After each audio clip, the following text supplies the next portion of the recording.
right, this is test.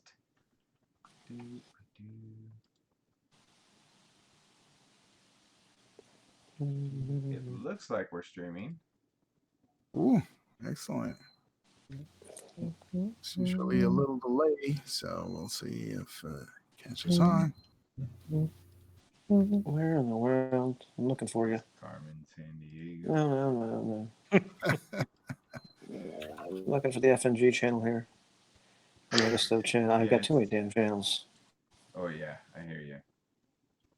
And they're not alphabetized on this damn thing. So Jim made one of those things that absolutely none of us do, which is a Facebook page. Oh yes, for his channel, and so you can. Too easy. Ridiculous. Yeah, there's also a Twitter account. I don't use any of it because life. Right. Word. Man. RPG FNG. Here it is. Yeah, hey, we're live. All right. We are live. Excellent. Almost done. Hang on. Hey, check this shit out. It's like I'm like on TV. Hey, we're live. Excellent. Almost done. Hang on. Oh, we're swearing in this one, right? That's right. There's a delay, obviously. So. Yeah. Okay, so let me record this just in case. Have some backup, and it is recording. All right. So, first thing I should say is most of this is last minute, so be advised that we just got character sheets like literally like 3 minutes ago. Yeah. So and character names and stuff like that we're just receiving, so we're gonna give it a shot. This is Quantum Black and Ubiquity Game. And that's all I'm going to say about it. If you're interested, check it out. That's all I got to say about that. Yeah. So the only difference we're going to be doing is everybody is playing for Quantum Integrated Technologies is the name of the private firm. The only difference we're doing from the actual rule book is we're setting this in the late 70s, early 80s. I don't know if we want to give a specific year. I don't think it matters. There's no cell phone. Maybe there's no cell phones and no internet. That's the two big details, I suppose, that are relevant in this case. And cool music. MTV just came out. Oh, yeah, that's right. That's right. Yeah. Okay. So, all right. So, it's late night. It's about midnight. Autumn. You guys are all in one of the Quantum Integrated Technologies vans. So just imagine like the van from the old SWAT TV show, right? You are all there. You are presently in the area of Cambridge, Massachusetts, near Harvard. It's late at night, as I said. The idea is that Quantum Technologies is looking to move the stuff out of their old headquarters here in Boston and move it to the new headquarters in Kansas City. Kansas or Missouri? I believe it's Kansas. Yeah. No, by the book, it's Kansas. Ramsey Rios, the CEO of Quantum Technologies, has decided that, given the geographic location of Kansas, that's going to be the new headquarters for Quantum Black. He has a private airfield, and facilities are being set up to have that as headquarters. And as part of the whole moving process, you guys have been mobilized. Our guys are Team Bravo or Bravo Team. And tonight and all throughout the day, you've been working, helping crews move equipment and clear out local facilities here in Boston, the old headquarters. And that's basically what you've been doing all day. Some late 70s music is playing on your radio. Just imagine like the van from like SWAT, but it's decked out on the inside, right? You have the equipment according to the book. Nice. And you have a civilian band radio, right, on the van itself, and this is what you have. So we need to figure out who's the team leader. Is the team leader Richard Nice? Jim? I believe that's what we agreed on.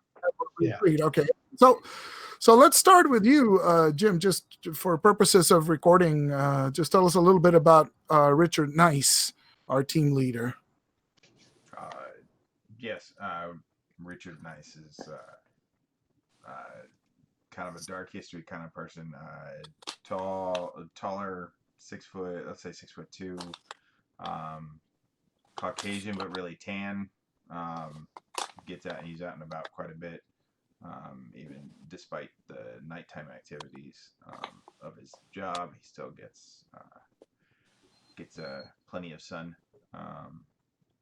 and is average build, not too muscular by any means, but chiseled in the face. He doesn't have a whole lot of roundness to him. Okay. And he used to be former CIA. Is that correct? Yes. He used to work for another organization, but he chooses to keep that to himself. The employer knows where he used to work, but that is the extent. All right. So let's see who else we have on this team. We have Ethan Radcliffe, and that's played by Antoine. Tell us about Ethan a little bit. Here.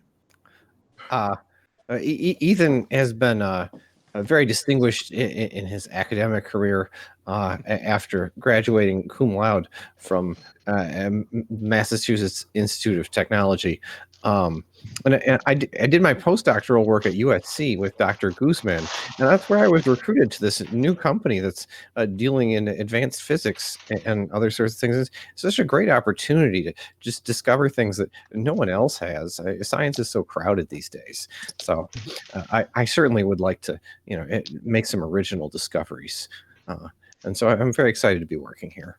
Excellent. So how about Jerry Nexteroy?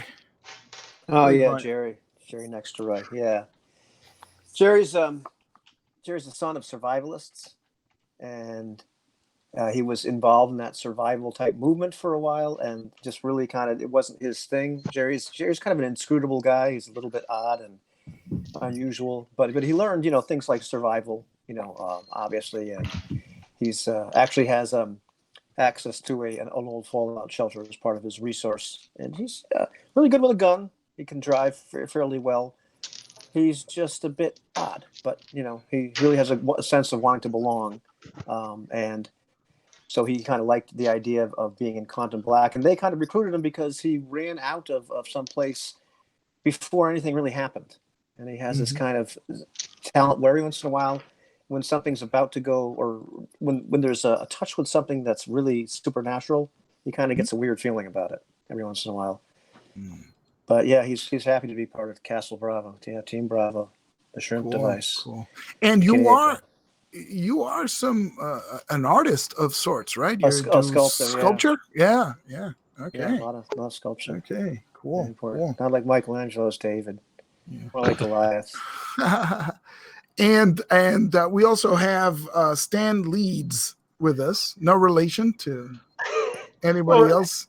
Yeah, Stan Leeds, a former reporter for the True Believer Supernatural magazine, conspiracy theorist magazine. He had stumbled into a situation where he found out about Quantum Black, and they recruited him at the moment. They used him to gather information and to facilitate entrance into various places through his abilities and his contacts. And he's been trained. It turns out he could shoot anything, whether it's a camera or his 2 pistols. So he's taken to it, and he's really he's over eager to learn more and more about the supernatural and about what Quantum Black is tapped into. So he feels like he's in the next phase, he's moved on to something better, and he's really excited about taking this on. So. Excellent. And finally, John Colt O'Brien. Coulter. That's right. Yeah. Go ahead. Yeah. So Colt is a guy who was always thought he'd be career military. You know, he actually went he doesn't talk about it much, but he actually went to the Naval Academy and he joined the Marines and graduated just in time to go to Nam. And he served recon and from there military intelligence. And towards the end of his last tour, one of his units got wiped out, and it wasn't by the enemy they expected to be wiped out. So he saw something, right? And that and plus the other bad stuff he sees in the war, it kind of disenchants him. So he resigns and he makes a living, a PI, skip tracer for a few years until one of his former officers that he refers to only as the Admiral, who now works for Quantum Black, brings him on board because he's survived contact with the enemy and because he's got the basic military and some investigation skills from his recon and military intelligence days. Excellent. And he's he's he's about 6'3", 6'4". He's not like a modern former Marine that stays looking like a Marine. So he's athletic. He's got his medium length brown hair. He's got the big era appropriate stash. Nice. Right? And he likes to wear a Detroit Lions cap on or off duty. And he's kind of laid back. But always keeping people a sort of at arm's length. Excellent. All right. So you're all cooped up in this van. The Cambridge facility has just been cleared out. The cargo vehicles containing the last of the equipment in this facility are moving out, headed to Logan Airport to catch one of Quantum Technologies planes headed for Kansas City. And, just as you're starting to lean back for a moment to catch your breath after having worked the whole day, the radio squawks and says, control to Bravo team leader, over. Go ahead. Bravo team leader, we've had a silent alarm tripped over at the facility at Newton, Massachusetts. You are 15 minutes out, and you are the closest response. And since you've been working this whole moving operation thing, there's several facilities. The most important ones are concentrated near the city, right? This is more like on the suburbs. That this facility there's not much there, right? It still has some residual equipment, but nothing that has been flagged as, high priority. We got to move it tonight. Nothing like that, but it's still property of Quantum Integrated Technologies. So, it's part of the company, and somebody's broken in. So he says, well, Bravo, we need you to head out there as soon as possible. Check this out. Make sure the facility is secured. All right. Anything of major importance you want us looking at specifically? There's nothing of high priority, but there might still be some. What would they call it? They would call it intellectual property of QIT, and we want to make sure, everything is secured. Just go take a look quickly, because this is recent. This is like right now. They just had the alarm go off. All right, we'll get on it. All right, everybody, let's get up in the van. We gotta go. I'm hopping in the driver's seat. Go. What now? Let's go. Go. My vision doesn't do well at night, so if Sorry anything, about you. Let's go, son.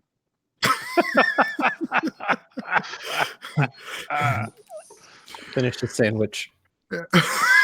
Exactly. So it's about midnight. So the streets are, it's a weeknight. They're clear. There's nobody out on the road at this time of night. Pushing the cassette tape as Kelly's Last Stand starts playing. Nice. I mean, we are at top technology. Put it in gear. Yeah. So you quickly make your way across the Charles River. Right. There's a bridge that leads straight down to the Chestnut Hill and Newton, Mass area, and as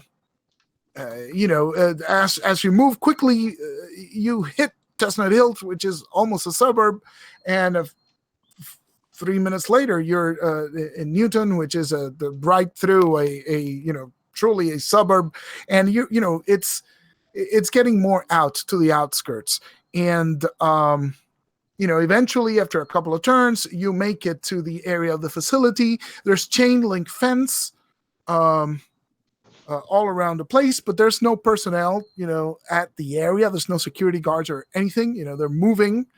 So some of these facilities have just been locked down and essentially not abandoned, but more like mothballed, right? It's not really going to be active for now.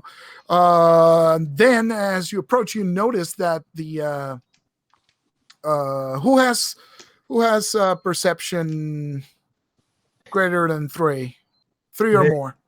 3 total? I have perception 6. Yeah. For average, like if the average is 3 or more. All right, I'd have 2.5. So I have 6. yeah, Okay. I have 3 right now. Okay, so you perceptive guys for 3 or more immediately notice that the gate, the chain link fence gate, is closed, but the chain has been removed. There's no chain there. There should have been a chain. And you can see there's a car in an otherwise empty parking lot, like in front of the building. The building seems to be some sort of warehouse or storage facility or something like that.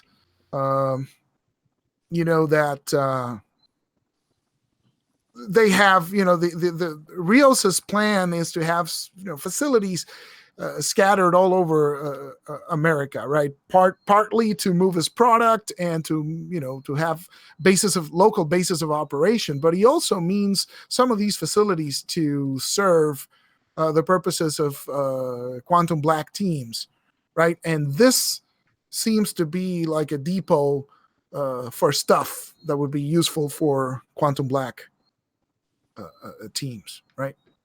Gotcha. Okay, and so there's not really, well, there's a small loading dock doors, right, and the loading dock, and then there's a door right in front of the warehouse, and there's a car, and it seems to be some sort of Oldsmobile or something, with a it's a 4-door sedan, dark. You can see the plates from here. So this is your father's Oldsmobile. This is my dad's car. Yes. Shh, don't ruin it. Don't ruin the game. Come on. Work with me. What kind of Olds is it? Oh, jeez. I don't remember. Cutlass Supreme, I think it was. But, Nice. Okay. But it's a 4-door. It's a 4-door. It's okay, man. Okay, what time is it again? I'm sorry. It's about Nighttime. midnight. Or, midnight. All right. Well, it's past midnight now, but it's because it took you like 15, maybe 20 minutes to make your way out here. Okay. This place looks dead. Turn that music down. Is this where we get it? Somebody took down the chain link fence. You see that? Yeah. All right. So while these guys are discussing, Colt starts loading one of the M16s from the rack in the back. Stan, when he sees you, he raises his eyebrow because he'd been fiddling with his pistols. Anyone pack the infrared scope? I'm really a terrible shot at night.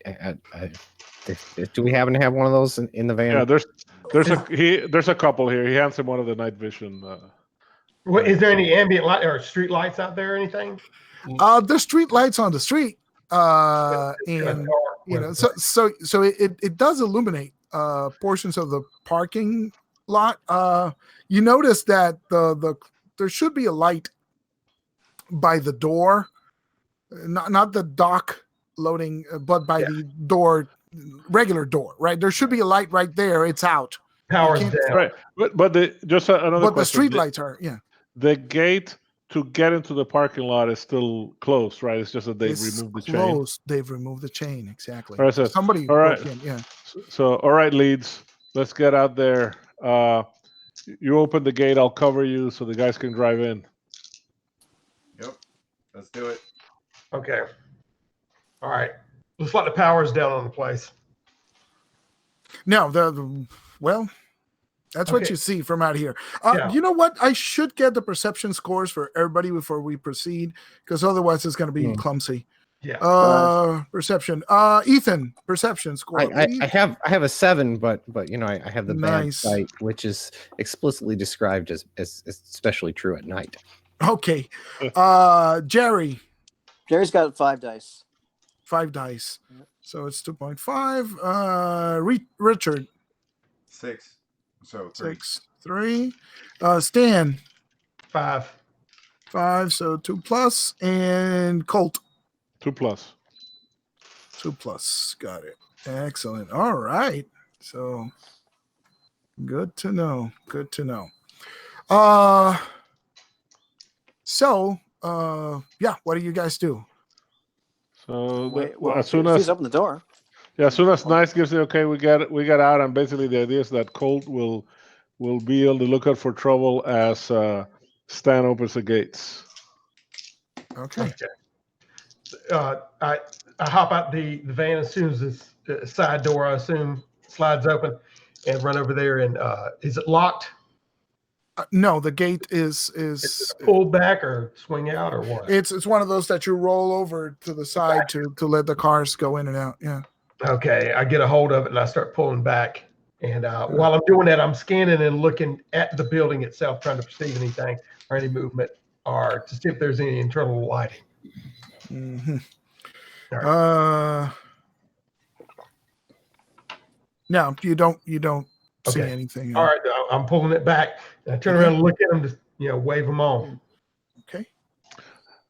Okay, as they go in, Colt's gonna sort of jog while staying alert to the car. Mm-hmm. First, obviously, to look inside through the glass, and then to see if it has. I'm guessing that because this is a corporate type thing, they should have a decal or something that says that the car should be there. Mm-hmm. So I'm gonna look for any identifying quantum black stuff. Okay. Is the car warm? The engine? That's a good question. That is a good question.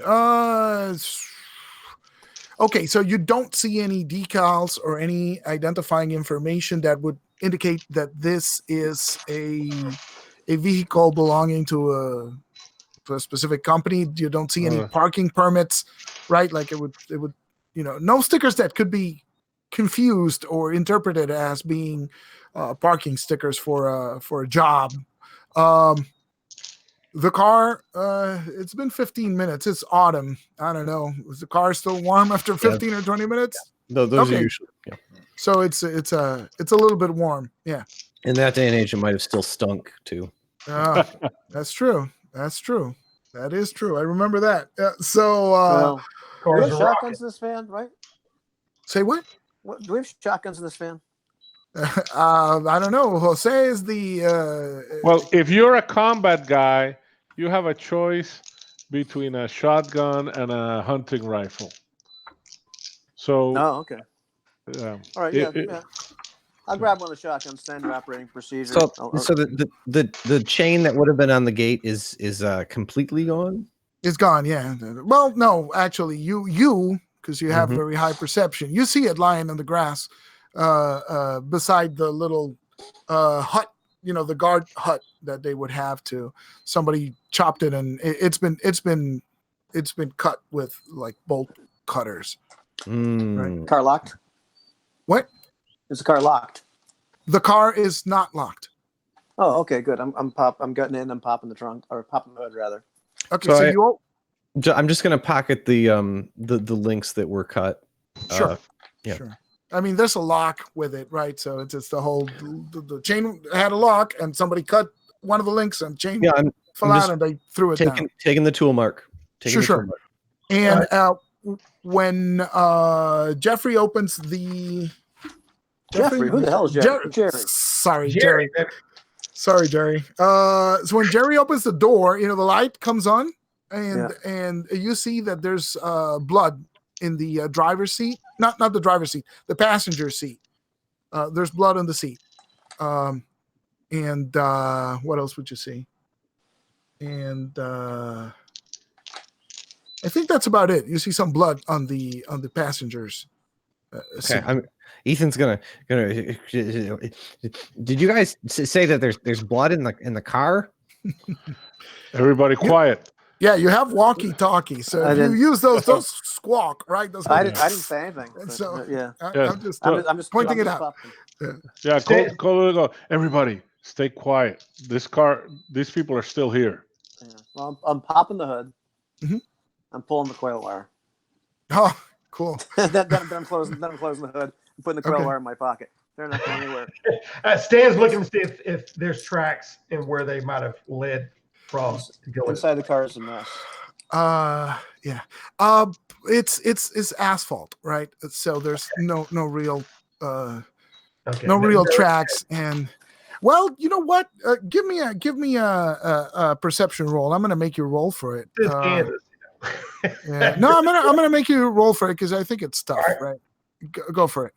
So 5 dice, right? Yeah. Okay. Beat a 3. I just got a 2. Okay, so you don't. You catch a drop of blood there near the car, near the passenger side, right? But that's all you see. Yeah, I'm not even going near the car. I was by the gate. Uh-huh. I'm going to be looking toward the building or whatever for activities while they're huddled around the car. All right. Okay. Sorry, I think the Ethan was shouting because I was just at the van and I was thinking, was there anything in the van that I maybe could do a quick diagnostic of if this is in fact human blood, just a quick field experiment.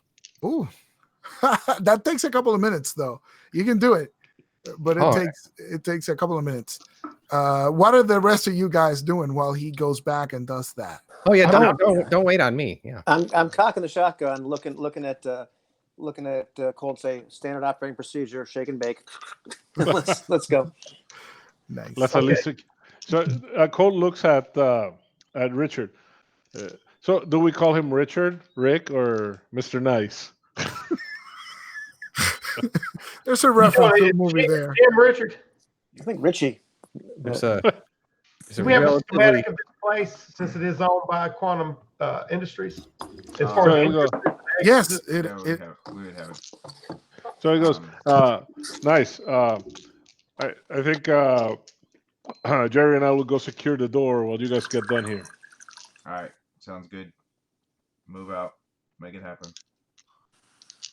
So we'll do that. Okay, Check the door, but we won't go in until the others are done. As you're starting to approach the door, it's dark because there's the light that should be illuminating the door. Yeah, it's out, and as you approach, you notice two things: the light bulb is broken, and there are shards of it on the cement floor right in front of it, and the lock has been forced, so that the wood is splintered and deformed, like somebody pried it open. Gotcha. Okay, it's shut. It looks like it's shut, but you can see around the lock that somebody pried it open, like with a crowbar or something. Colt, as you're going in and observing, make sure just give us open walkthrough as long as you're tactically it's advantageous, so we're all tracking on the same information, please. 10-4.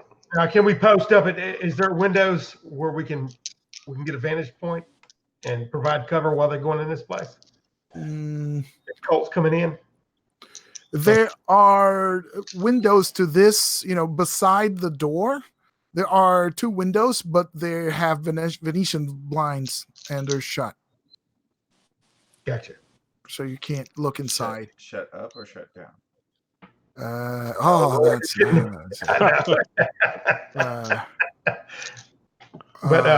That's But that's actually useful because they're Yeah, shut just roll. down to the outside, right? So you can't Okay. look in. Okay. It's easy to look from the inside to the outside, but what you do notice is there's no light coming from just beyond this door, right? Through the All right. Venetian blinds, you should be able to see some light leak out, right? You're not seeing that. All right. All right. I'm gonna stand by the hinge side of the door Mhm. and just kind of, make eye contact with Colt long enough and just kind of give him the raised eyebrow on this. Just kind of stand there with the shotgun. And we only have one guy suited down with infravision, right? Well, I don't I've got the I think scope. But I'm blind as a bat without it, but I mean, Oh. But there's another set if you want to grab it from the van. Yeah, I think that would be advantageous. So You can watch Yeah. the sky. yeah, So yeah, I want a front row seat on that. Run back to the van and suit myself up and get back. so Colt like opens the door as quietly as he can Mhm. and Mhm. scans inside. Okay, the inside that you see is a small office, right? There's not much light. Or do you have like a flashlight or goggles? I can turn on a flashlight, but I'm not doing so yet. I just want to see. Okay, so it's very dark in there. It looks like an office of some sort, and there seems to be a second inner door leading inside to the actual warehouse / facility, right? So there's Okay. an interior door leading from this is like a foyer type of deal, right? Cole, Okay. have you seen any drag marks or anything? All right. Well, I'll take a look at the office floor.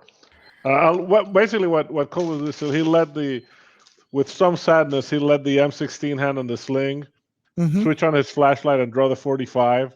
with Okay. his other hand, Okay. so he can take a good look at the office.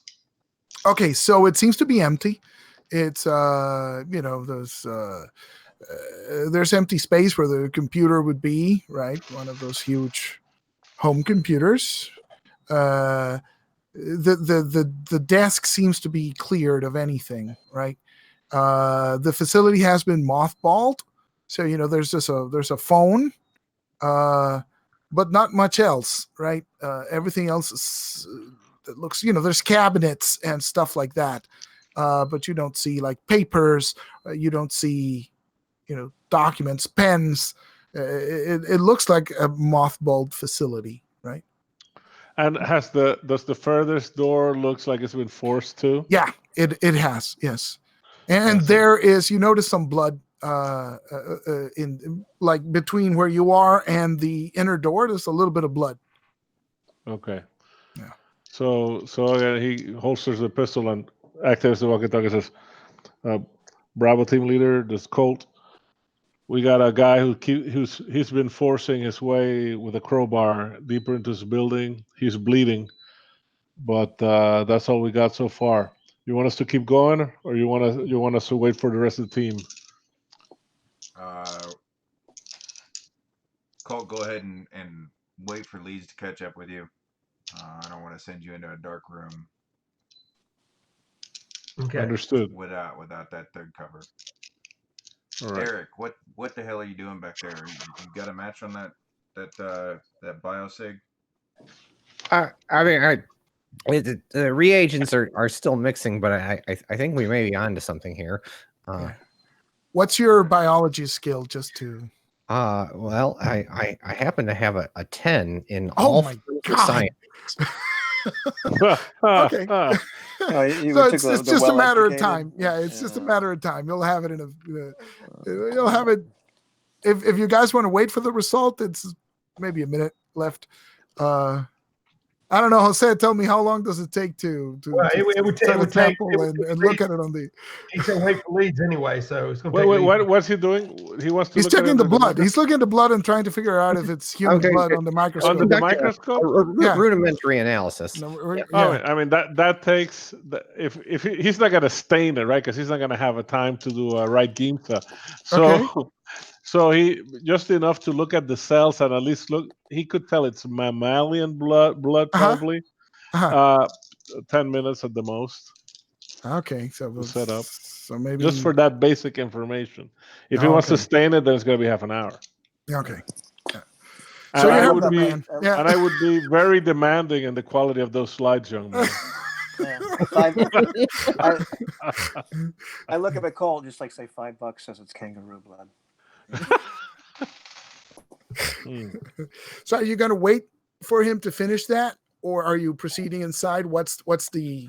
Well, he said hold until leads get back. So it's going Right. So the three of us are gonna go deeper in. Okay, so leads. So you find the thing in the cabinet. You got like the weapons cabinet from SWAT, right, with the shotguns and the stuff that's. Well, I'm excited. I think this is my first adventure, out with the team. So yeah, I'm going with it. And So- I hung up to him, and where do we go? And I've got my little bug-eyed goggles on. Turn the flashlight off. All right. So what's the plan? Make sure leads is in, make sure leads is in front. I don't want to waste any good talent. I knew he was going to say that. I'm going to open the door stealthily. Where exactly is With a Jerry? Is he in the van with? No, Jerry's No, with Jerry's the. with- I'm sorry. Cool. I'm sorry. The first day, I gotta get names and faces. Richard, Ethan? where exactly is Richard? I'm in the van alongside. Okay. Working the. Okay, in the van with a walkie-talkie Uh-huh. and with Ethan, while Ethan is on the microscope getting the blood sample ready. Mhm. Okay, gotcha. Yeah, and I'd imagine we have some kind of computer terminal in the van. Yeah. It's Oh. 1980. No, Really, I dude. don't You got know. TRS-80. Yeah, I don't want me to tell her where I was. You in got 83. TRS-80. It's green screen if you got anything. Okay, Yeah. hey, that's leading No, technology. There's a no. whole bunch tape that comes out. Yeah. If No, we're that's computer astoundingly terminal. fortunate, if we had like a contact, we might be able to call someone in a lab at a university on the CV. Okay. Yeah. Or Or the the payphone. terminal. Payphone, right? If you got a computer terminal, it's got floppy disk like the 5 1/4. Yeah, the actual floppy disk. The boot There were disk. Yeah, 8-inch floppies before they The were. Okay. All right. Anyhow. big ones. Okay, Yeah, anyway. Now, So, assuming that because I don't want to like have too much light in Leeds way. uh-huh. I'm assuming, and this brings such great memories from what we used as toys back then, that the flashlight is one of those green plastic ones that are L-shaped. Oh yeah. Okay. And he's gonna unhook, he's gonna unscrew the top of the front of the bulb and put the green lens there that shows the less light. You remember those, the green military flashlights? Oh yeah, I've Yeah. got one, man. Yeah, and he'd hold it upside down, like the lights right. here and Yeah. the tubes here, Yeah. so he can keep it Oh, here, yeah. so that if somebody shoots at the light, it's not shooting at his face. Oh, nice. So Good. Good he has point. the light up here and the pistol down here, right? So if Okay, somebody so- shoots at the light, So you kill the lights, and then I have it that Leeds is going in first, then followed by Jerry and Colt. Correct? So I'll open the door and Oh, okay. unless Cool. Leeds is stealthier than I am. No, I don't think so. Okay. Okay, so you guys open the door, and what you see is what seems to be a very large open space, and Leeds can see that it is a vast warehouse type of place. On the periphery of this warehouse, there are what seem to be like alcoves, right? Like somebody made like cubicles in a modern office, but they're not. Some of them are little cubicles like in a modern office. Other are just alcoves separated by half walls or very small walls, right? Trying to make like separate areas, and you can see tarps covering boxes and storage things, file cabinets and storage. all over, the surrounding the dock. And at the far end in the back, you even see what seems to be a vehicle, like a car or something under a tarp. Now, about how big is this area? Because I mean, it's huge. It's pretty big. And it's lit, right? But excuse me. It's okay. So here's the deal. Most of it is dark, and what you see is a series of lights on the ceiling, like depending on the ceiling, like with long cables, right, coming down. And so there's pools of light illuminating like what seems to be like a path through the room to one of the back alcoves, and most of the back is lit. And you see in the alcoves back there, there's a couple of people. You see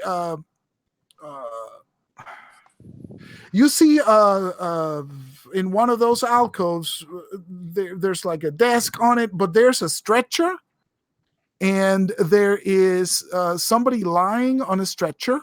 Somebody, bent over that person, like trying to treat. It puts you immediately in mind of like a medical procedure or something. And there's an IV line that you can see to the figure on the stretcher. Somebody, working on that person. And there's a guy leaning on the desk, back against the desk in the alcove. And he seems to be holding like his left abdomen with like cloth, like a bandage pressed to his abdomen. His shirt is open. He's wearing a suit, no tie, but shirt open, and he's got this bandage clamped to his lower abdomen. He has a 19 Colt 45 1911 in his hand. Right, he's one hand is like this, the other hand is holding the gun by his side. Right, that's the guy leaning back. So we got three individuals here, and they don't seem to notice me. You said it's a ways off, so I'm getting behind some boxes. Go ahead. Yeah.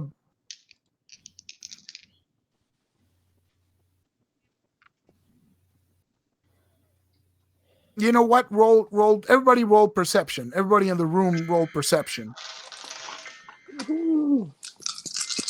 And wow, it's going to be a 3. You need to. I got a 3.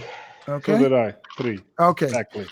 So okay. So here's the deal. Jose doesn't see it. Not Jose. Colt doesn't see it because it's dark and he doesn't have the goggles on. Yeah. So that's actually my bad. It should be a penalty to you. But Leeds can see, outside of the pools of light, by another alcove. It's nearby. It's not far, but it's in the shadows. Somebody's moved up like a couple of crates of something and made like a little barricade there. And you can see a guy with an assault rifle, an M16. He's right now he's looking in the direction of the stretcher and whatever's going on there. Okay. So what do you do? Yeah. I mean, I'm assuming these guys didn't follow me, and Jerry and Colt are still back there. I'm doing a little forward scouting, as it were. Yeah.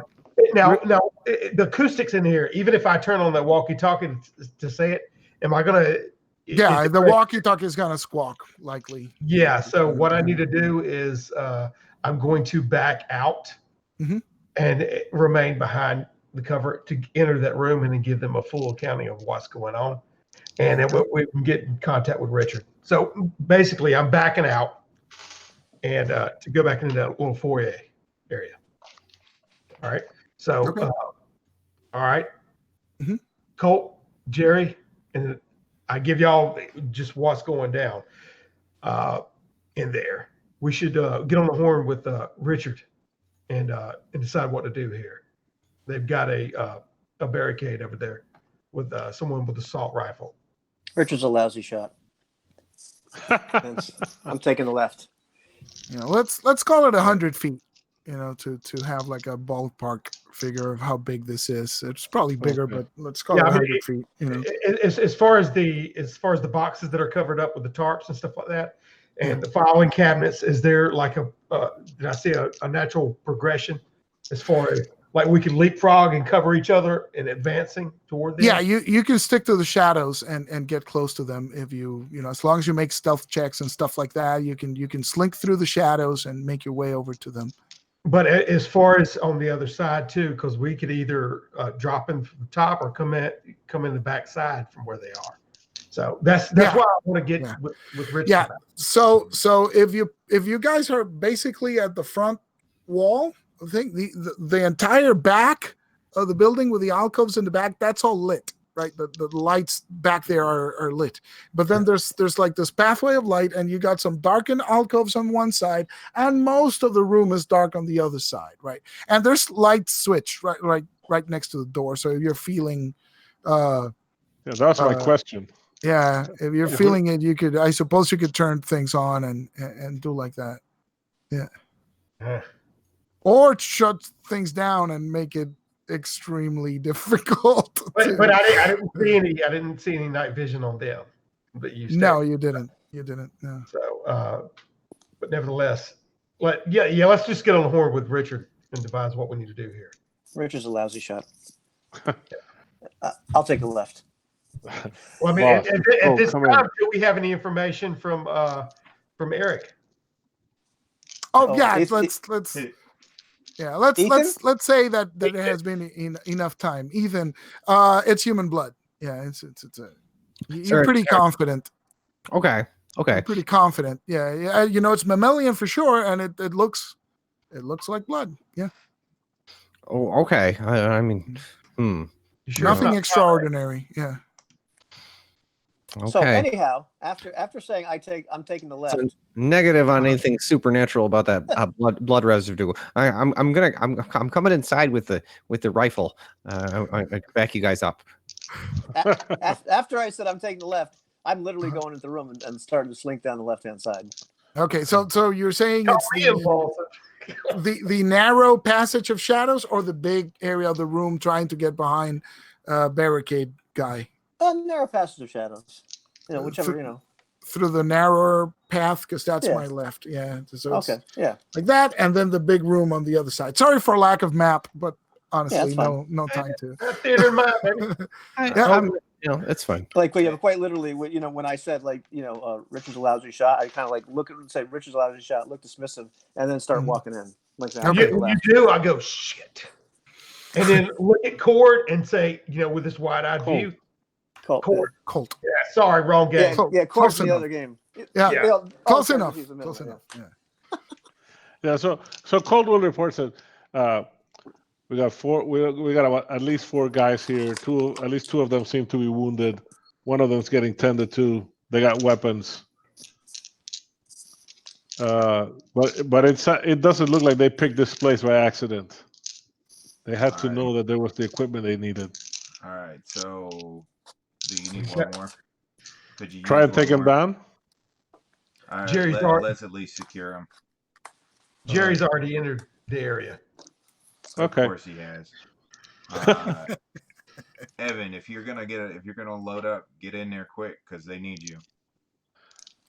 All right. So, are you a lousy shot, boss? Never mind. I am getting in there. Yes, sir. I'm sorry.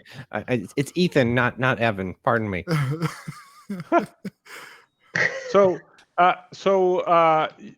let me understand this. Jerry went down the narrower hallway.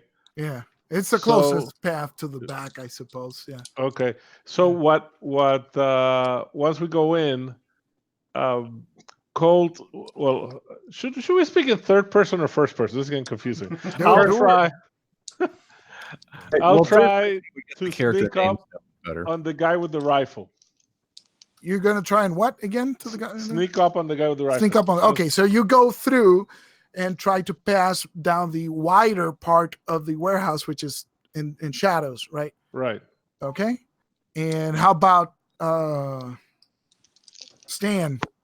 The man. The man. Oh, yeah. Stan has his goggles on, and he goes back into the room and Mm-hmm. gets back in that position he was at, looking at both Jerry and Cool. Okay, so Colt to see where they're going and kind of train them and look at our targets. okay, so I need to know the game plan now. What's Jerry's game plan? You're sneaking through the corridor, and what do you want to do? You want to go all the way down there, All the way. or are you gonna, Yeah. what's the plan? Assuming you manage to sneak successfully down the length of the darkened, what is the plan? Take position, go into the open and talk to these guys, open fire, how No, far my away plan's- from them, stuff my like plan, that. My plan's really just to take a position where I can. So to offer like covering fire or something to the other guy? Yeah. Is that the idea? Okay. Yeah, And because obviously the guy with the M16 is the biggest threat, but you've got all those other three guys, and so my position, my real plan, like with the shotgun, is to kind of get the drop on those other three guys and sort of. Yeah. But so your plan is to go there and take a position and wait and see what happens. Is Yeah. that correct? I'm trying to figure out how this is going to go. Yeah. And then Colt's plan is to sneak. I plan what? Yeah.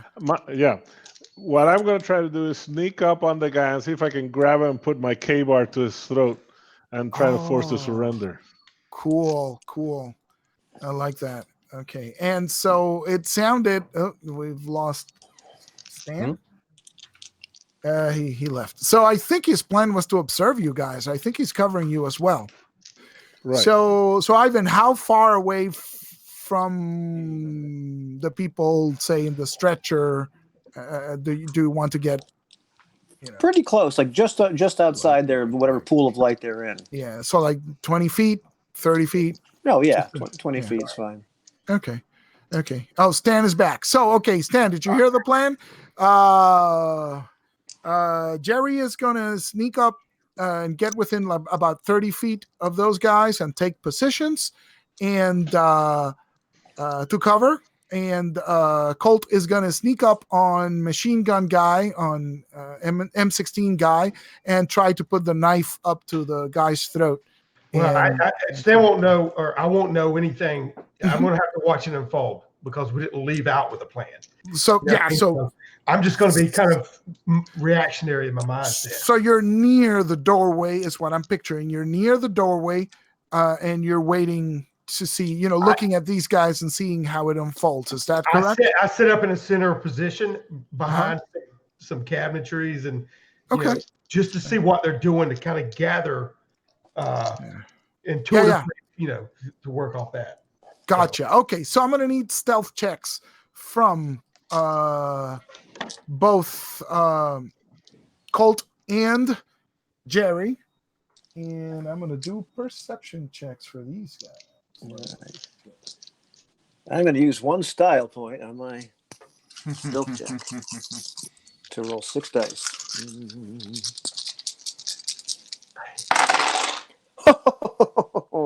5. Yes. Nice. Oh my God, that is and amazing. And the one die I bought with style came up with nothing. Useless.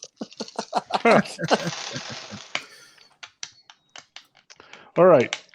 So Colt, he gets his K-bar ready, and he's wearing like jeans and probably a long sleeve khaki shirt under his and the vest. And as he starts sneaking through the darkness towards the guy, and he sees the glint of the barrel, all of a sudden it doesn't feel like autumn in Boston, but it feels like a sweltering jungle, and the shadows are full of his of the things that killed his squad mates. That's just my way of saying I'm adding a style dice. Nice. As he's like momentarily transported back to Nam, and I roll a 4.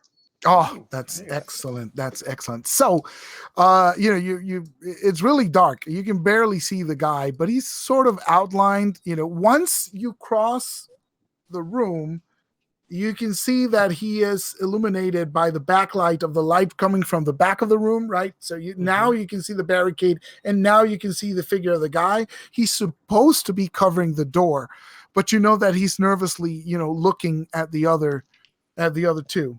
And so you start approaching, right? You're making your way. As is Jerry.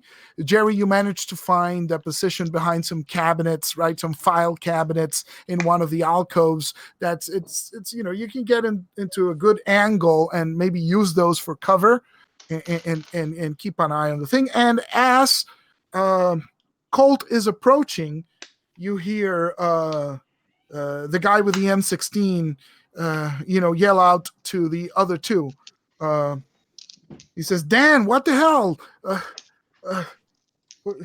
How's she doing? Did you call the base? We need to get her to a hospital. I mean, and look at Larry. He's holding his guts in. And then Larry, the guy with a bandage, is an older guy. His hair is gray. He's got a mustache as well. He's balding with some gray hair and a almost white mustache. And he says, shut up, Steve. Just keep on the lookout. Dan knows the drill. And Dan doesn't say anything. He seems to be ignoring what they said. So you make your way, and you can get to this guy. He's too focused on whatever it is. He's supposed to be watching the door, but he's not doing his job. So you successfully get there. What do you do? All right. Pull the cable? Yeah, my plan with the camera is grab him and put the knife at his throat, and in a very conversational tone say, "Now, Steve, you set that M16 down, or things are gonna get really messy for you too." Oh, nice. So you got him surprised. So you do that. You put the thing on you, and he says, "What the hell?" And when the others hear that reaction, Larry just raises the gun, right, and looks in his direction, and Dan, the guy working on the stretcher, also looks in your direction and pulls a gun, and they both start looking, every Now, which you boys way. be cool, or Steve here's gonna have a second smile. Set the pistols down now. Oh, nice intimidation check. Okay, Stan can hear all of this, right? From Yes. Okay. Yeah, because I was going to be on an Overwatch thing. Whenever I see what he's pulling, I stand up and start walking toward them. I would do what he says, gentlemen. Are you staying to the shadows? Are you going on the light? Out into the light. Into the light. The pools of light. I believe I do what he says, gentlemen. You're surrounded. And so both of them train, their 45 caliber pistols at you. I just go and put my hands right up, hovering above the two guns I have on each side. Remember Steve. Go ahead. Okay, so let's see. Now, look, I do have diplomacy at 1, so I can do that. Yeah, what? Yeah, Dan says, stay back. What the hell? Steve, you should have been watching them. And Lawrence says, Lawrence seems to be keeping his cool more than Steve. I can bluff him, can I? I got a con it too, so I can. Of course, I'm just getting the dialogue, right? So he just says, either says, "Who the hell are you?"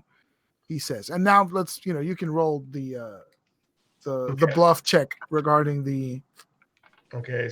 The correct answer in 82 would be, "I am Subotai, thief, archer, the granddaughter of Kerlet." So how many dice do you have in con? It's bluff willpower and con. It's charisma. Charisma. There you go. Charisma plus whatever you put into that. So either way, buddy. So that's 5 total. I got 4. You got 4. Hang on. I believe we should be asking you that question. You're on a property. Got the willpower. Let me roll this willpower here. How many successes did you get? 4. Oh my god. Oh, but he's good too. That's a 4 on 4 dice. Man. So Larry, keeps us cool. and he doesn't drop the gun, but he looks at Dan and says, "Dan," and Dan is also, Dan seems to be more rattled than Lawrence. This is what you can deduce with your perception, right? Okay, I And take all my of you- hands when I see he's not doing that, and lift them away and then hold them up. So We he just want says, to know what you're doing here. You're intruding on our property. okay, and when you say that, Steve has been quiet, right. He's got the knife Yeah, on knife his. to his throat. So so he's not saying anything. Lawrence, Larry says to Dan, "Your property, Dan. What the hell is going on?" And Dan says, "Just get back. I won't let you touch her." Touch her. The Yeah. girl. Yeah, and now that he says that, you do notice that the figure on the stretcher is a woman. It's covered. She's covered by a blanket, right? But it was difficult to see because this guy was. Did you do this? And I'll get a little bit louder. I don't have no intimidation or anything, but And more of a direct question. The girl. How did this happen?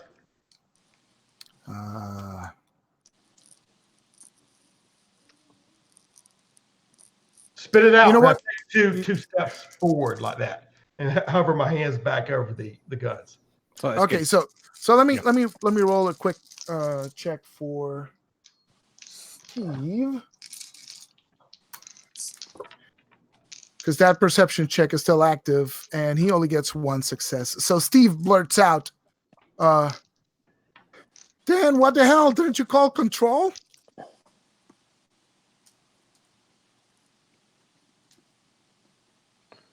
Control. Okay. What's he talking about?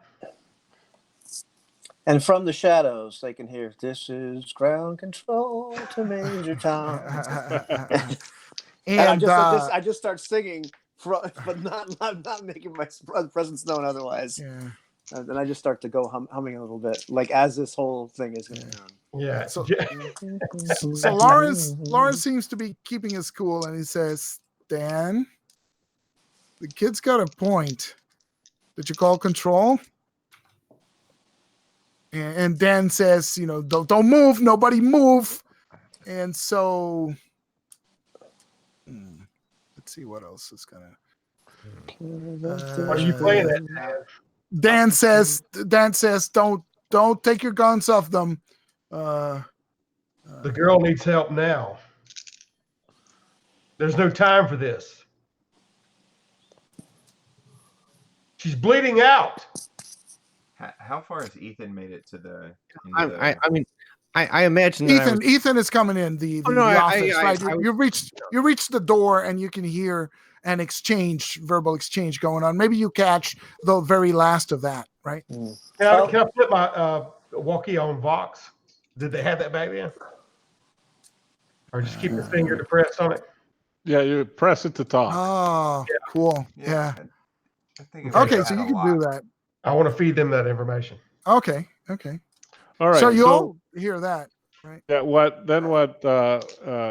I'd say is, well, I I'm gonna try and just use a regular influence thing, right? So I roll against and he talks to Larry. Larry, is it? You seem to be the guy in charge. Now, I don't want to hurt Steve. Two of you are hurt. Put the guns down. We can talk about this.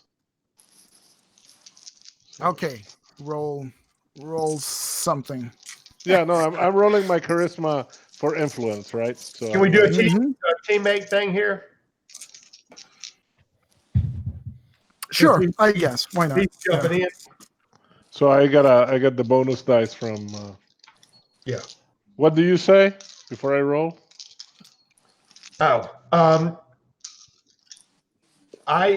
What I'll do is say, Jerry, you're still up there.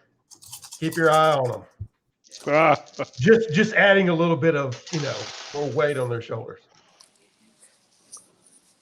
4 out of 6 dice. Nice. Nice. Oh, where's Jim? Oh, did Jim drop? Oh, No, no, he's he gone. has stepped out. Yeah. I guess his walkie-talkie is not receiving very well. He's got to change the batteries. Yeah. Well, yeah, that's too bad because I was just about to radio him. Oh, there he is. Oh, there he is. So Sorry. while this exchange is taking place between all of Uh-huh. them, Uh-huh. I click on my walkie-talkie, still with a shotgun, kind of training these people, and say, "This is Major Tom to Richard Nice. Stan's gonna get us killed, and you better get in here right away, because I think we're having a big problem today." I'm like, it's very soft, but I just keep on singing, into the walkie-talkie. Yeah. So, when Lawrence hears that, he lowers the gun and he says, Hey, what if you don't mind my asking, is there something in particular that's wrong with your female companion? I'm not medically trained, but I assume you came to this particular facility for a reason. Am I not mistaken? okay, so two things happen when you say that. The first thing is that, Larry lowered his gun and he's about to say something, but when you pipe up, Dan points the 45 at you and says, no, you stay back. You do not touch her. Oh well, I generally don't touch women. It's not my line of work.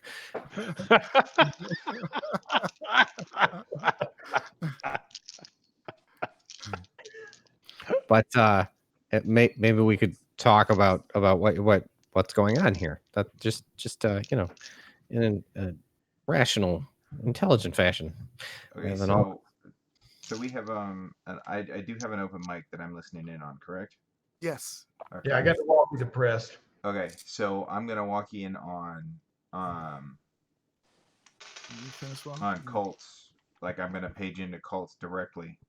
Okay. I don't think does that exist yet? I don't think so. I think it's No, an it's open, like open no, line. it's Everybody like heals it. that. Well, if that's the case, then if he has an open channel, I can't say anything. That's true. Yeah. That's true as In well. fact, anybody with, like, a Welcome to scanner, the 80s. Anybody Yes. with a scanner can actually find us too. Time out. A state-of-the-art walkie-talkie from the early 80s would probably have like 10 channels. So he could do that, but I would have to You know would have to know. to Which switch channel to channels. put it on? Beforehand, yeah. And that he wanted to. I mean, he could say, "Colt, get on 10," something like that. Yeah, but Well, I can't if- talk yeah. while We may have I would assume that we would have different channels that we could go to. I will charge you a style point to declare that. That's an off-label use of style, but I will charge you a style point to say that you prearranged that. Which one of us is paying that style? You're okay. the boss. All so right. I will take it. And not I mean, it can't be a signal where go on 10 because I'll click on 10. no, but you could have come in each with a different channel, and then but he'd have to be switching back and forth to hear all of you. So Yep. So yeah, I'll waste a style. I'll use a style on that. okay. Charlie team leader, do you have things under control, or do I need to send a second and third team in there? We have them standing by. Oh, nice. So they hear that. Okay, Dan, calm down. It is Ethan, right? It is Ethan. Yes. Yeah. Let him look at the girl. He may help her. He says, no, Larry, get your gun up. These are hostiles. And Larry's no longer enthused with the whole get your gun up idea. And he says, you didn't call control, did you? He says to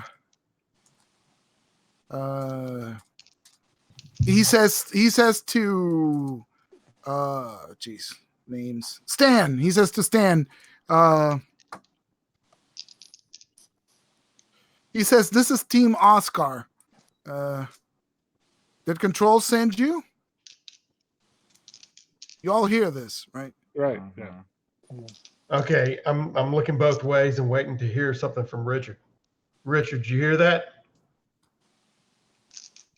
I'm going to maintain radio silence because I don't respond to an actual name to a Ah. situation. But I am going to call. I'm going to call control.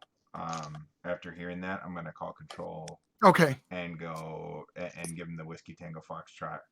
Uh-huh. Like they're control. They're saying that they're associated with us. What the hell's going on? It's Team Oscar.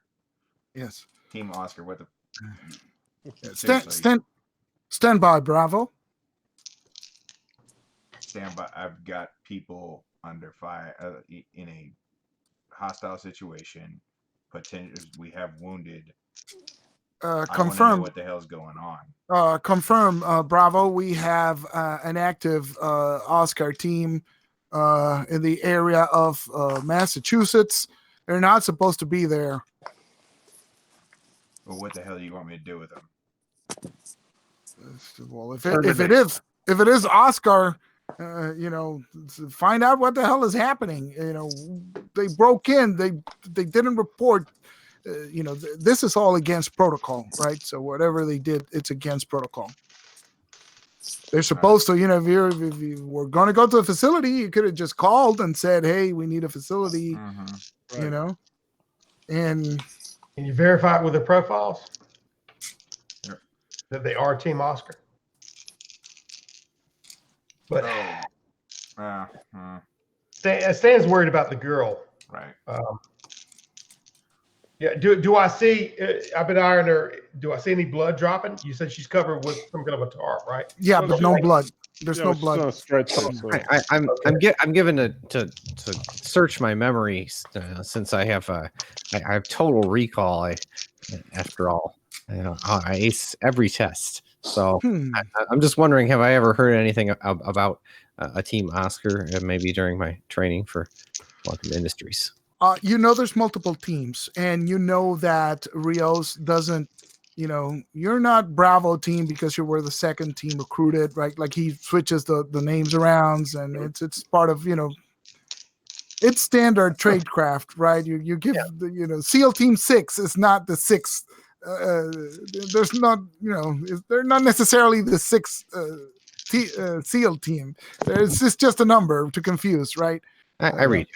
There might be 50 teams, or there might be one, and it's still SEAL Team 6, right? So the fact that it's Oscar doesn't mean that there's like 20 something teams in the thing, but you just Richard just got confirmation that there is an active Team Oscar in the area. Yeah, one question. We're not necessarily privy to Richard's conversation yet. I mean, he's having that conversation. He hasn't said anything yet. So while that's going on, it's like, now you boys listen to me. You got a couple wounded, and I had really prayed that I wouldn't have to slice anybody else's neck after I left NAM. No, we're gonna talk. We're gonna talk with our guns in our hands. Put the damn irons down. This has got to end now if we really work for the same people. We were called here because of a break-in, and you guys broke in. Okay. So should that be like another persuade, or? If we were hostile, he would have slit your friend's throat already. Listen to it. Let's put an end to this. Should I roll another influence? Yeah, sure. Do it one final time and get assistance from Dell. I don't answer to that. I just answer to 1, 2, 3. Holy shit! Well, what did you do? 5 out of 6. There you go. Okay, that's excellent. That's excellent because he rolled 4. So he rolled pretty well. So, but you beat it. You beat it. So he just lowers the gun. Dan just lowers the gun, and he says they're just gonna take her. They're just gonna take her, man. And Lauren says, "I'll ask one more time. Did Control send you? Identify." All right. We're Team Bravo. We were sent to investigate a break-in. Okay. My name is Elmer J. Fudd. I want to mention on the app.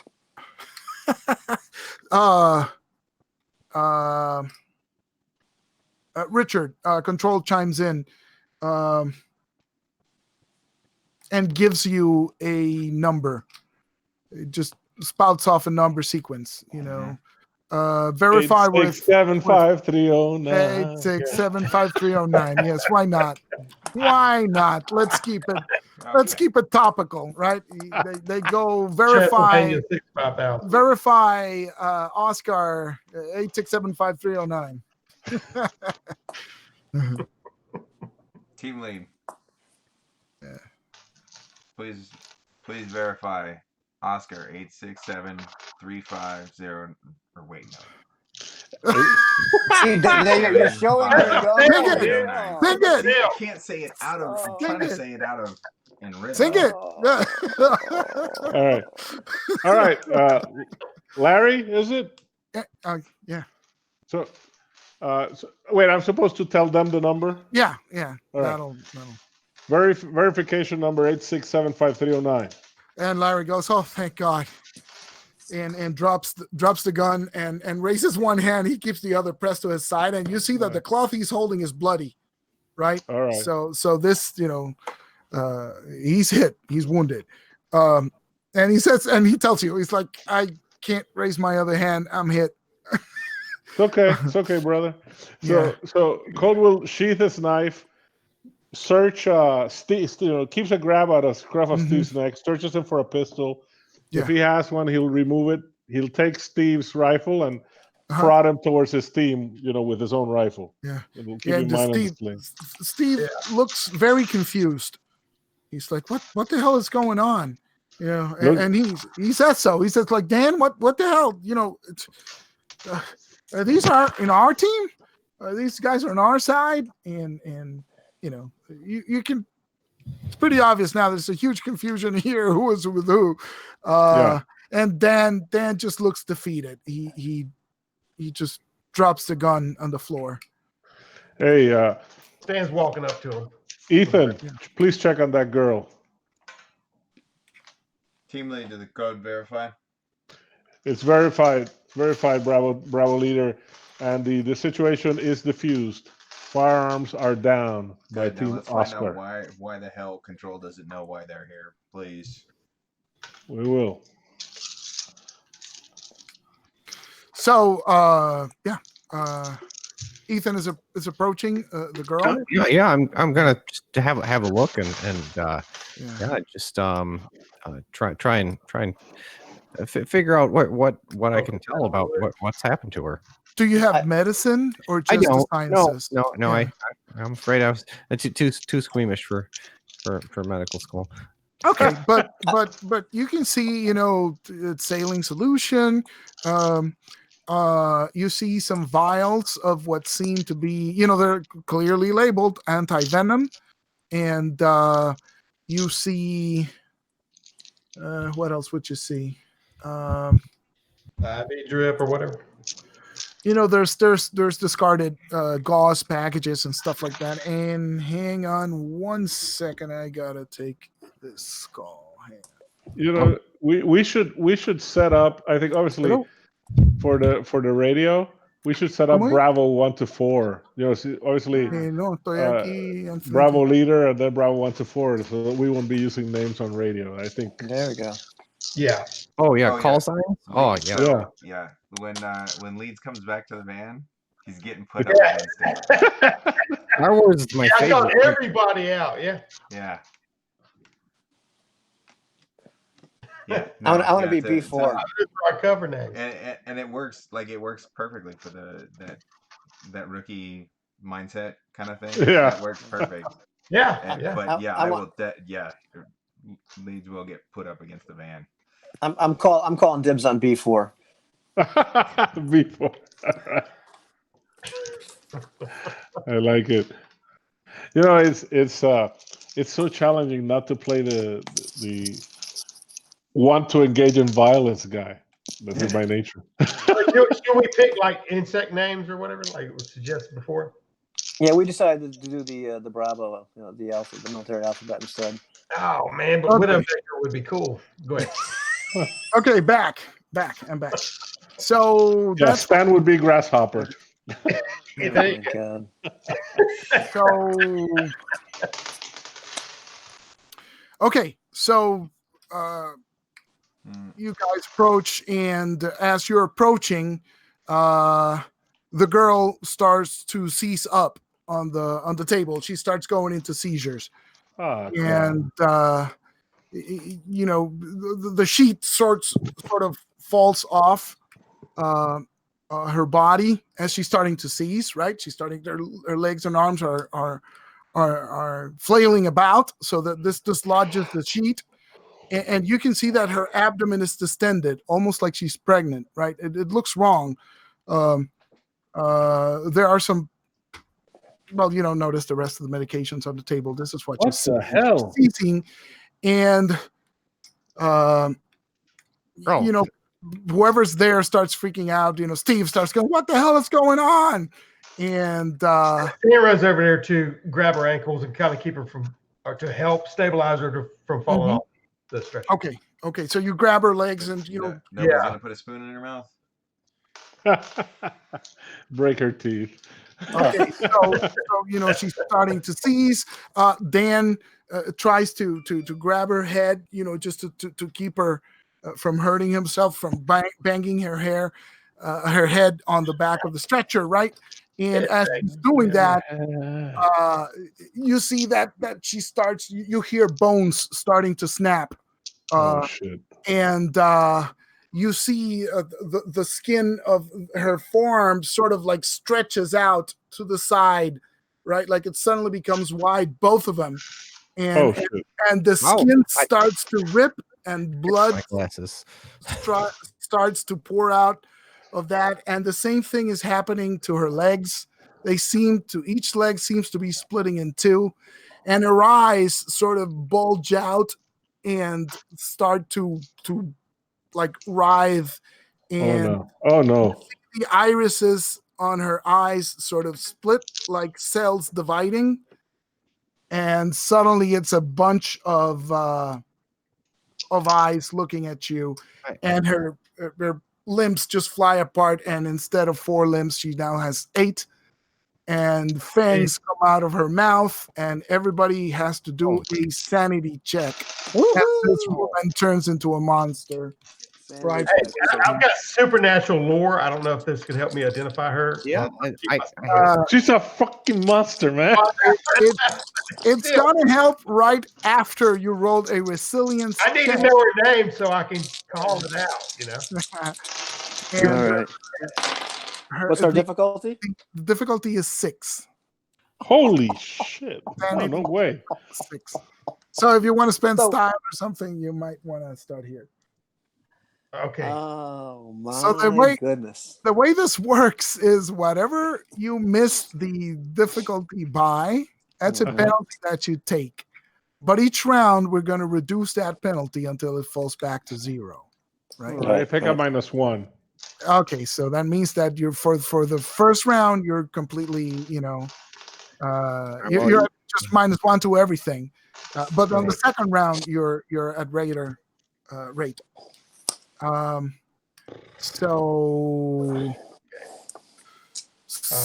I guess this even counts for initiative. So, the penalties. Well, that's what I got. -5. -5 to your die pool. This is not off to a good start, but that's so. Also you hear. Holy say, shit! Yeah, Jerry just says like, "Spank my ass and call me Charlie," as he's holding the shotgun on her, but like just kind of like, and that's what he says. Yeah. So roll initiative. Yes, please. -1 die, right? At whatever minus penalty you guys have for your character. Well, I'm at 0 because I'm rolling 0 dice. Now, I'm still trying to understand that. I got an initiative of 5. I'll be right back. I'm gonna run. Yeah, but did you roll your sanity? Dell? Oh no, I did not. Resilience checks. So do resilience checks first. Okay, resilience is 6, insanity is 6. All right. So Okay, yeah, you need 6 successes on whatever dice pool you're running with. good grief. All Yeah. right. It's harsh. And whatever you fail I'm in on, advance. you can put style on it. You can do whatever you want with So it. whatever I got to take a negative to. Yeah, Okay. by whatever number. 6 I minus. got 4. Okay, so 6 minus 4 is 2. You got a penalty of 2. And every round, that penalty will go down by 1. So for the first round, you got -2. In the second round, you got -1. On the third round, you're good to go. Gotcha. And that's for my resistance, right? Or is it sanity? So your sanity goes down by the same score, right? If your sanity hits 0, then interesting things happen. But Yeah, but I don't think nobody failed that too badly, right? I hope not. When did your sanity go down? I'm sorry. I didn't It's understand. the same number. No, I'm sorry. This is not how it works. Hang on Okay. 1 second. Whatever your margin of failure, whatever you failed instead of 6, you subtract that, and that's the damage to your sanity. Okay. But now divide the number by 2, and that's your penalty. That's the mistake. So if you rolled a 4, Two. It takes 2 to sanity and a 1 penalty. exactly. But sanity, I assume, heals, right? Yeah, Eventually. it heals later on. Yeah. Yeah, with a lot of therapy. Yeah. All right. Different Okay. kind of therapy in that time. So yeah. It'll be -1 penalty on initiative and everything else we roll, right? Yeah. Yes, whatever your penalty is, Until second round. it Gotcha. applies to everything that you do in that round. Well, my hands are off her ankles and onto my little twin shooter. Okay. That's what I thought you'd say. Yeah. Yeah. Ivan. Oh, there we go. Ivan, I was making a correction. Your margin of failure is how much your sanity goes down. Right. Okay. But Yeah. the actual penalty is half of that. You divide it by 2 and round up. Right. So So you only have a -3, man. so Oh, you only okay, have good. a -3. Yeah. Now are we when our sanity's at like But your sanity went down by the full margin of failure, right? If you hit so it's at 0 on -1. sanity, so your sanity is at -1, so you're out of you're unconscious. Do I make a will roll on that for this one to regain consciousness or no? Let's read it. This is the first time we checked that. Any character with a sanity of 0, if it falls to 0 or less, situation is too much for the player character to immediately process. They become unconscious for 1 minute. Oh my God. Shit. Oh, How long are the rounds here? Like 6 seconds? It's 1 minute Oh. rounds. No, they're not. They're not. They're not. They're not that. No, this 6 becomes seconds. this I'm becomes gonna see if there's any seconds. kind of. I'm pretty sure it's 6 seconds because it Yeah, 6 sounded seconds. very. So that means that for 10 rounds you're incapacitated, basically. Wow. yep. Combat turn at Do you 6 have- seconds. Can you use style to soak some of that? Because it's just damage. It's just sanity damage. Yeah, I mean, I'm at -1. I mean, but I would still be at 0 if I spent 2 style to Oh, okay. do that. So it really wouldn't. I'm just wondering if you can make any kind of will check to not fall unconscious, but I guess not. Yeah. Da. Now, I guess what we could do is have somebody try and It's okay. I just want to make sure. you know, the rules say you're out for a minute. What we could do is have, if somebody goes over you and slaps you, you're just standing there catatonic, right? As this goes down. But we could make. Hang on a second.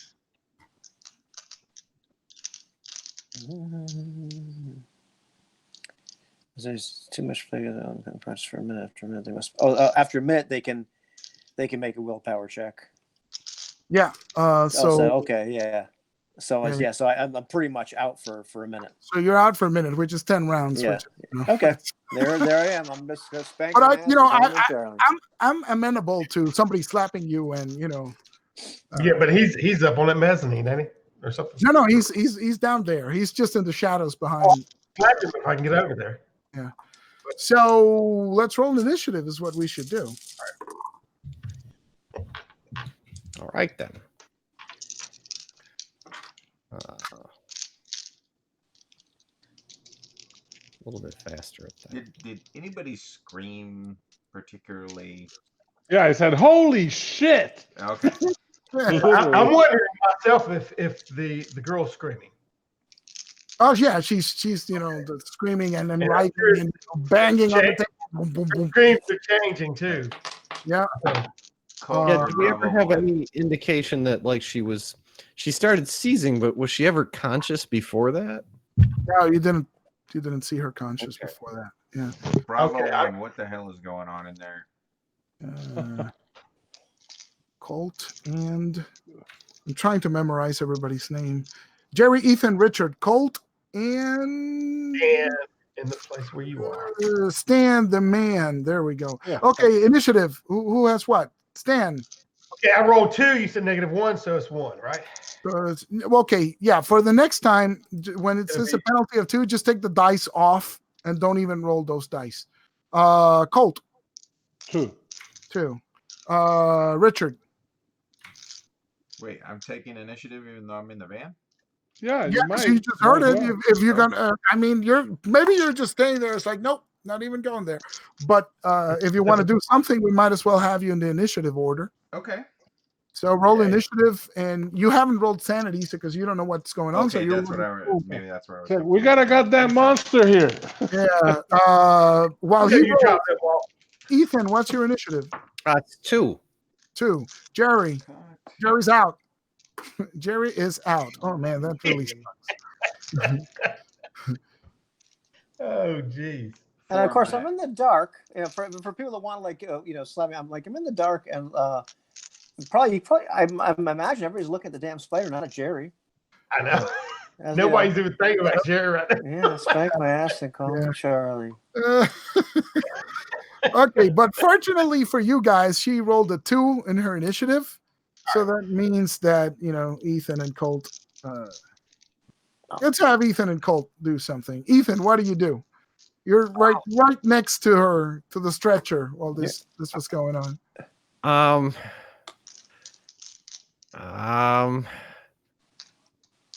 Colt, what do you do? What happened to the sheet? No, I'm thinking I'm going to throw the sheet over her head and run away. Okay. That sounds good to me. Good idea. I actually love that. That's good.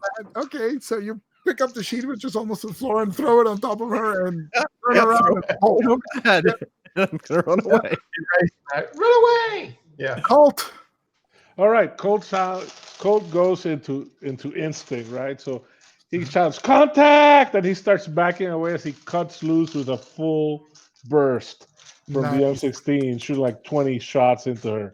Okay, but your friends are in there, so we need. Oh, but I thought he ran away.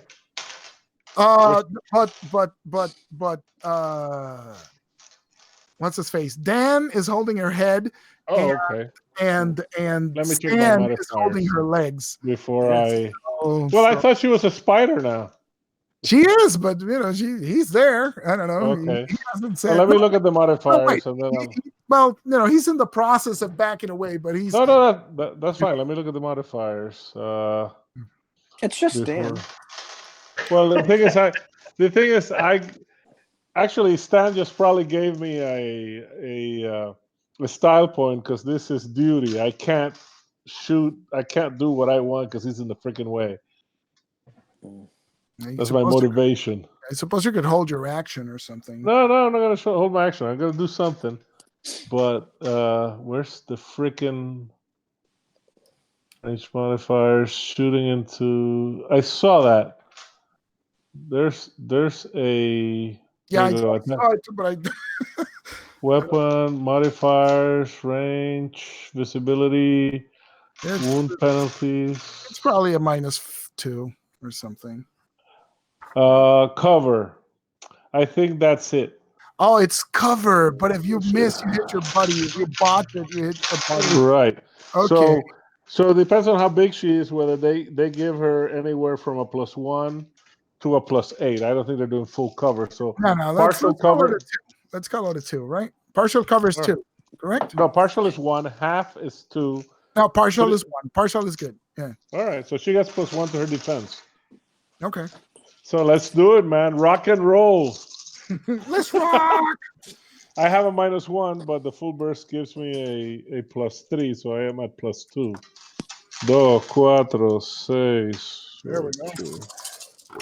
10. Oh my God. Looks like I'm likely to shoot my friends. Okay, 1, 2, 3, 4, 5,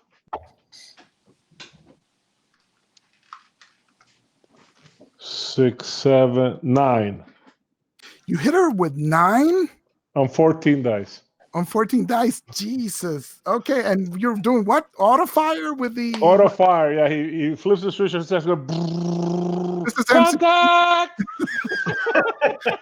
So okay, so here's what happens. You just go like, and then you just blood starts, shooting out. What's her defense? Her defense is 8, and she just rolled a 4 on just the average. So that's 5 to her health. So unfortunately, that's not enough. So she's out. You took her out. The body stops flailing and then collapses on the. So I guess the description, I guess, would be, he started moving back, and as Icor flies everywhere, he starts walking forward, emptying the magazine.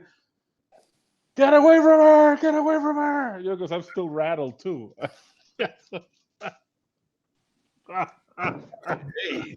Yeah, I guess part of it is like the sheet is covered in blood, right? Because the sheet just hit her as soon as she started to right. And finally, it's like click, click, click, click, click. And whole clip, yeah. That's how these work. Yeah. One clip, one kill.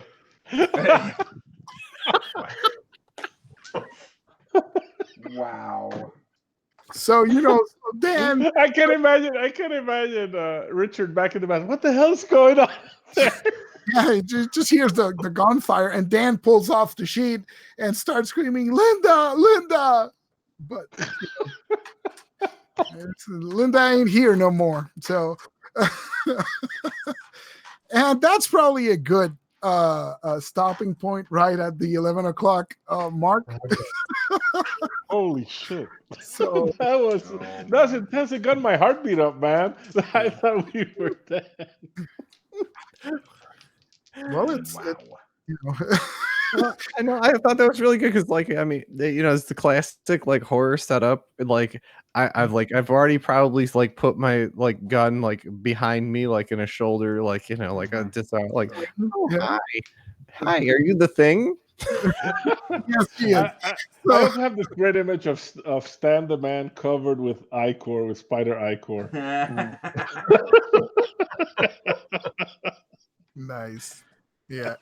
So I'm really sorry about Ivan, but I guess that's that's how it works. I didn't realize the horror levels were that high here. I mean, that's actually a cool sanity rule, though. The monster's horror rating is not that high. Right. But I specifically looked at the table, and it says that you see discovering an alien body parts growing out. No, watching an alien creature rip itself out of a friend's chest is 7. Yeah. And I'm looking at that. Yeah. Let's go with 6. Let's not. Yeah, Yeah, absolutely. because we don't know. I love that there's a game with a table that says that. Yeah. And it sounded pretty hard. I mean, I imagine if you see the spider monster thing again, it's the regular rating for the thing, but the transformation for the first time, I think, merits the full. Oh, absolutely. I mean, I think that's really appropriate. That somebody might freeze entirely. Just seeing something like that. So that's great. I mean, it's cool because it's temporary sanity damage. Like if we were playing Leagues of Cthulhu, that's permanent. You're just batshit crazy. I don't as opposed to that's a whole different. I don't know how I feel about the passing out. It doesn't feel like sanity damage as much as it's sort of stomach. It's shock. Yeah, it sounds. Yeah, you could be. I'd rather just say you're incapacitated, and you could tell me. Stand and drool. Next time, maybe you stand drool, maybe you throw up, maybe you freeze, maybe you collapse to the ground in tears. It doesn't really matter as long as you're out of the combat for a minute. Game over, man. Game over. Think of Right. That's exactly what I was thinking scene. when he started that. Whoa, mama! Right. Yeah, there's that, or just think of the opening scene in Saving Private Ryan. Like, you look around all that. There's people that are incapacitated for a certain amount of time, but it looks different from person to person, because that's truly horrific. So this is no different. So there's this guy, and all of a sudden he's like, dude, what the hell? And I opted for the optional decreasing thing by round, because there's as written, it says, the penalty is the penalty for the rest of the combat. But then it says, if you want, you could have it like on a decreasing clock. Every round is just one less until. Well, yeah, I was looking at the rest of the rules here, because I didn't really look at these sanity rules enough, and it's actually like after a minute, I can make a check, with a difficulty of like equal to like how far in the negatives I was. So I was -1, but I'm taking that and making that check at -3. So I'm rolling one die, hoping it comes up. Otherwise, I spend another minute, completely, out of the combat, or unable to do anything. So that's pretty cool, Yeah. I'm not opposed to that. That was kind of, an appropriate thing to happen. Yeah. So, it was definitely like a scene from a movie. Yeah. It got my heart rate up. I was scared shitless. I tell you. I'm glad. The situation, I ran into a little bit of trouble running the NPCs. Like, I didn't know how far to push it, and I should have, I don't know, maybe given myself some mechanic to have Dan freak out and just open fire. But I kind of like the way you handled it, and Jose was really good with the stealth check, so he was okay getting to Steve, right? So I hope that worked out right. In my mind, it was going to be a lot easier to run, and when I actually started running it, it could have went down a lot worse. Yeah. With them being Slade and her and everything. And then you guys did really good playing that really bad cop routine. Yeah. Thanks. I thought I was being good cop. You were. You were like bad cop. Now, son, don't do that. So this is my version of a short Delta Green scenario. Right. But I also used it as inspiration for a follow-up thing. Right. So there's now you got to figure out what happened to this woman and what's going on. Right. And the scenario, the published scenario gives you a very little bit of detail. So I ran with that. I got a whole scenario based off of that. Hopefully that'll be something we can do next week. But no, this was awesome. It really felt horror. It really felt like horror. You did a really good job with that. That's good to hear. Because it's difficult to pull off, right? I at least I know I got some tension because everybody was on the edge, right? Yeah. So at least that's good enough for me. Yeah. I was definitely wanting to let go of her ankles right time she started splitting like you was talking during that description. I was like, that's the other thing. I was laughing. Or you were left with 2 arachnoid legs. And weird and deaf on legs. I know. I've been laughing the whole week because Antoine picked spiders as his topic when talking about consent. That's fun. It's gonna be funny on Thursday, maybe. That's awesome. The irony. Because I had it planned like weeks ago, way before all this. So it's like exactly. Well, because it was the way it was. That's yeah. That was cool though. Yeah. I like that. So I hope you guys enjoyed it, and looking forward to more. Yeah, I'm kind of sorry that the monster went down in one shot, but hey, it was 20 shots, sir. It was a whole clip. It wasn't one shot. It was a whole clip. Yeah. That's good. That reminds me of like the little right around this era of television, they really like to do the little vignettes at the start of episodes, and it really reminds me of one of those. And that's what it's right. That's when they wrote it for Delta Green. That's what it's supposed to be. I just figured this is the good start to a scenario. but there's no Yeah. scenario written, so it's like, okay, so I'll do it myself. But it's basically a vignette, I think Colt just KO'd O2. All right. I'm going to see what the strange noise was downstairs. I believe that it was a planet falling from my son's ceiling, but Uh-oh. Well, Well, that's, oh. I mean, Oh, just hope it's not a spider or anything. Yeah, no. I also like that people seem to. We're still get into live, aren't we? character. Yes, we are. I'm not going to make any Yeah. jokes. I'm not going to complain. I'm not going to say anything. Oh, keep it live. Live is good. I thought that it was good that people got into character pretty fast, considering this Mhm. was like a first session. Mm-hmm. Yeah. Yeah, I like these characters. Yeah, I love the Jim's CIA controller style. It was awesome. Yeah, that was cool. I was just gonna say that. I kind of like dug that. He was, I know. I was repeating everybody's name to kind of commit it to memory. Oh, yeah. The- Sorry about that. name. The difficult part so is the I don't- names because the personalities are crystal clear. Right. You know who is Yep. who, Yeah. right? Immediately. But it's just until we get the names going with the personalities, because they're unmistakable. They're great. So yeah. I apologize, Del, for messing with you. No, you're exactly right on that. I'm just saying, that's what I was trying to do. Well, no, the reason. So with Ethan's character, because he's a actually type, Richard is going to never refer to him as Ethan. That's fine. No, yeah, I think That was intentional. I used two different names on purpose. Eric, that was Eddie. the signature thing. You push people's buttons. Yeah. Ernie. Yeah, that's good. All right, guys, I gotta go. But if you Yeah, guys me too. keep talking, that's fine. But good game. I had a lot of fun. So It was All right, awesome. guys. All right. yeah. Next Have a week, good I guess. night. All right, guys.